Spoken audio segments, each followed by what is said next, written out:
গত 26শে এপ্রিল 2021 যখন করোনার সেকেন্ড ওয়েভ পিকে আছে, সেই সময় আগরতলার দুটো বিয়ে বাড়ি রাত্রির বেলা, একটা হচ্ছে দুটোই প্যালেস কম্পাউন্ডে, একটা হচ্ছে গোলাপবাগান আর একটা হচ্ছে মানিক্য কোর্ট।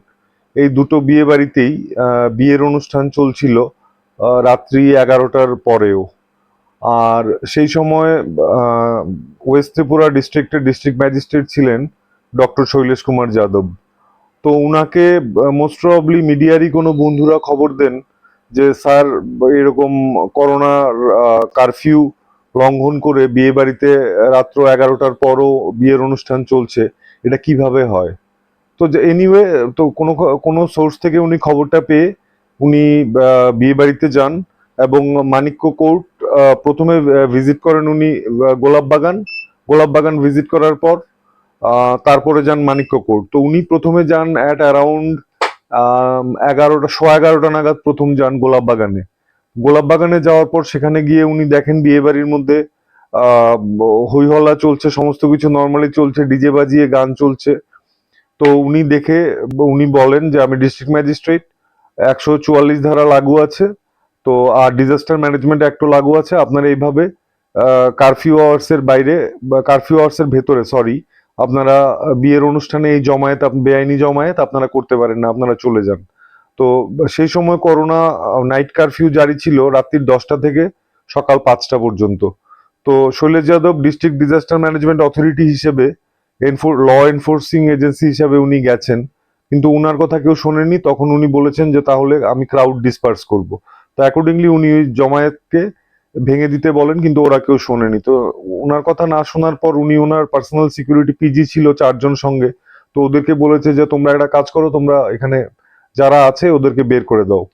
তো তারপর ওদেরকে বের করে দেওয়া হয়েছিল। তো এরপরে উনি যান, এর 15-20 মিনিট বাদে উনি যান মানিক্য কোর্ট ম্যারেজ হলে।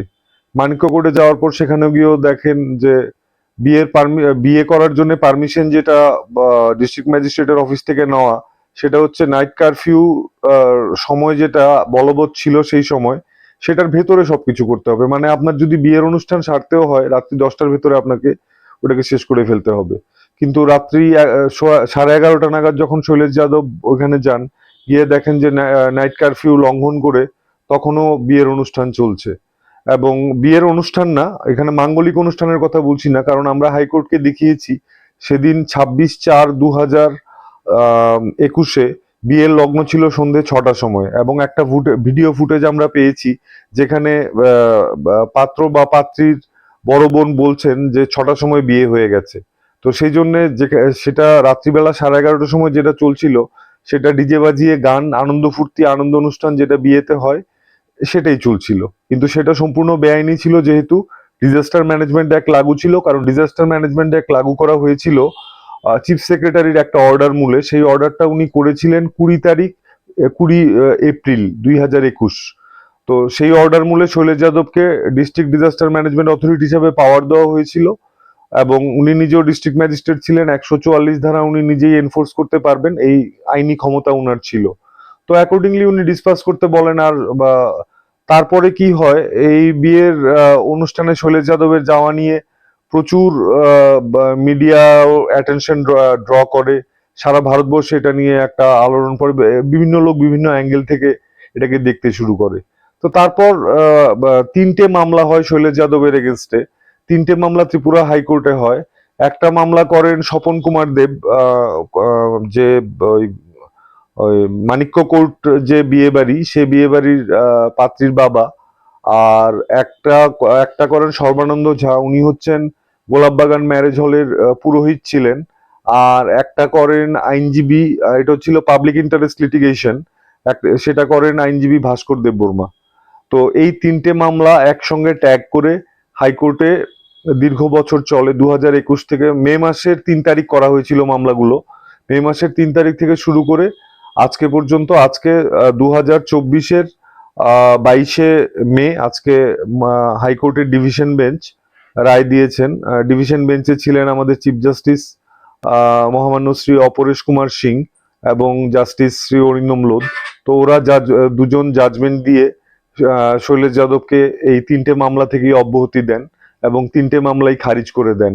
কারণ ডিজাস্টার ম্যানেজমেন্ট অ্যাক্টে শৈলেশ যাদবের যেই পাওয়ার ছিল, রাদার আপনারা অনেকেই দেখেছেন মিডিয়ার বন্ধুরা যারা আপনারা সেই সময় নিউজ করতেন যে অনেক জায়গাতে লোকে জমায়েত করতো বা কেউ আড্ডা মারছে রাস্তায় স্ট্রিট কর্নারে দাঁড়িয়ে, পুলিশ তাদেরকে ধরে বেধড়ক লাঠিপেটা করছে বা তাদেরকে লাঠি নিয়ে তাড়া করছে, তো সেই নিয়ে কিন্তু কোনো মামলা হয়নি। তখন কিন্তু মানুষ বুঝে গেছে যে করোনার সময় মজা করার সময় নয়, সেটা একটা এক্সট্রিম পিরিয়ড ছিল। তো সেই জন্য শৈলেশ যাদব যেটা করেছেন সেটা আইন অনুযায়ী করেছেন, সেটা হাইকোর্টও বুঝেছে এবং উনাকে হাইকোর্ট অব্যাহতি দিয়েছেন এবং রিট পিটিশন গুলো খারিজ করেছেন। রায়ের এখনো কপি আমরা হাতে পাইনি, রায়ের পুরো কপি হাতে পেলে তারপর আরো বিস্তারিত বলা যাবে। এখানে এই মামলা যখন করা হয়েছিল 3 মে 2021, সেই সময় প্রথমে হাইকোর্ট থেকে ডাইরেকশন দেওয়া হয়েছিল একটা তদন্ত কমিটি করার জন্য। তো 2জন আইএএস অফিসার কে দিয়ে একটা তদন্ত কমিটি করানো হয়েছিল, তারা যাতে প্রাথমিকভাবে ঘটনাটা এনকোয়ারি করেন। তারা এনকোয়ারি যে রিপোর্ট দিয়েছিল সেটা হাইকোর্ট সন্তুষ্ট হতে পারেননি। তখন হাইকোর্ট একজন রিটায়ার্ড জুডিশিয়াল অফিসার সুভাষ শিকদারকেও সেই তদন্ত কমিটিতে ইনক্লুড করেন। সুভাষ শিকদার সাহেব ইনক্লুড করার পরও যে রিপোর্টটা দেওয়া হয়েছিল সেই রিপোর্টেও হাইকোর্ট সন্তুষ্ট হতে পারেননি। কারণ বেসিক্যালি হাইকোর্ট জানতে চেয়েছিল যে আন্ডার হোয়াট সার্কামস্ট্যান্সেস সেই রাত্রে মহিলা, শিশু এবং পুরুষদের থানায় নিয়ে যাওয়া হয়েছিল। তো শৈলেশ যাদব বেসিক্যালি থানায় নিয়ে যাওয়ার ব্যাপারে ওনার কোনো রোলই ছিল না, কারণ উনি যখন দেখেছেন এখানে আইনভঙ্গ হচ্ছে উনি পুলিশের সাহায্য চেয়েছেন, পুলিশকে ফোন করেছেন। তারপর সেই সময়ের অ্যাডিশনাল এসপি আরবান জগদীশ্বর রেড্ডি উনি এসেছিলেন, এসে পুলিশি ব্যবস্থা যা করার বা যাকে থানায় নিয়ে যাওয়ার উনিই নিয়ে গেছেন। শৈলেশ যাদব তো আর পুলিশ নন যে উনি কাউকে অ্যারেস্ট করে নিয়ে যাবেন। তো সেই জন্য পুলিশের সেই পার্টটা করেছে। তো সরকার পক্ষ থেকে পুলিশের হয়ে রিপ্লাই দেওয়া হয়েছে যে সেই রাত্রে এত রাত্রির হয়ে গেছিল, তো তখন প্রত্যেকের আইডেন্টিটি অ্যাসার্টেন করার জন্য যে বিয়ে বাড়িতে কত লোক ছিল এবং থাকলে তারা কারা ছিলেন সেটা জেনে তারপর তাদেরকে বাড়ি পর্যন্ত সেফ প্যাসেজ দেওয়া, যাতে তাদেরকে নিরাপদে বাড়ি পৌঁছে দেওয়া যায় রাত্রে, সেই ব্যবস্থা করার জন্য পুলিশ নিয়েছিল।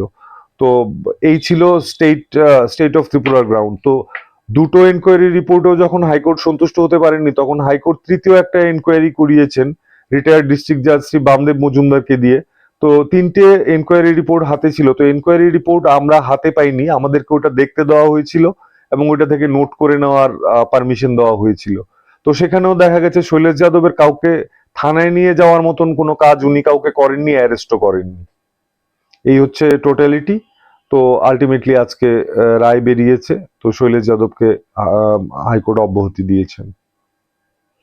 সবগুলো মামলা থেকে 3টে মামলা থেকেই শৈলেশ যাদব অব্যাহতি পেয়েছেন। কারণ এরা শৈলেশ যাদবের শাস্তি, মনিটারি কম্পেনসেশন, আরো বিভিন্ন রকমের ক্ষতিপূরণ চেয়ে মামলা করা, এই ক্ষতিপূরণ চাওয়া সবকিছুই ছিল এই রিট পিটিশন গুলোতে। তো হাইকোর্ট এন্টারটেইন করেননি, হাইকোর্ট খারিজ করে দিয়েছেন মামলাগুলো।